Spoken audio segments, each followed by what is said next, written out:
So we've seen a lot of interesting drivetrains lately. We've some with wires and we've seen some without. Now we have one with a hose. This is Rotor's 1x13 mountain bike drivetrain. We saw it last year for the road world, and now it's here for the off-road world. So just like that one that we saw earlier, it uses mineral oil, 40 cc's of mineral oil in a hydraulic hose, a 3mm hose. So that fits pretty much any bike. When you want to shift, you push the lever up at the shifter and it pushes the fluid through the hose. It pushes the derailleur. Now the shifter itself is pretty interesting. It uses a single dual action paddle. So you push it a certain direction and it shifts the derailleur one way, and you push it farther, it shifts the derailleur other way. There's actually 2 paddles on that shift lever as well too. So one is a little bit easier to reach from another position. Down at the derailleur, you have a trim dial. So the shifter moves the derailleur a set amount and the trim dial sets where it starts. So a small dial, you turn it, moves the derailleur back and forth ever so slightly, and when you push the thumb paddle, it moves it the same amount each and every time. The derailleur also has another interesting function, and Rotor is calling it the go to origin button, and it does exactly what it sounds like.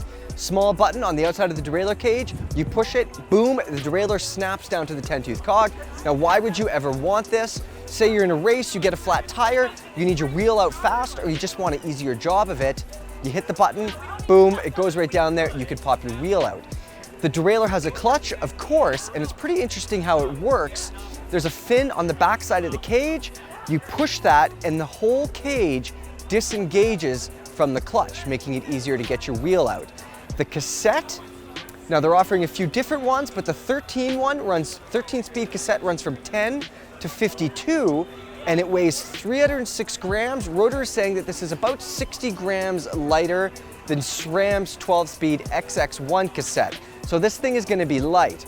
The 13-speed group actually uses a 12-speed chain, and therefore it uses 12-speed spacing. Right now, it only fits on a free hub from Rotor that uses an HG spline, a Shimano spline, but it's a Rotor free hub. If you went 12-speed, if you went with a 12-speed Rotor cassette, now that one fits on any HG free hub body, any Shimano free hub body.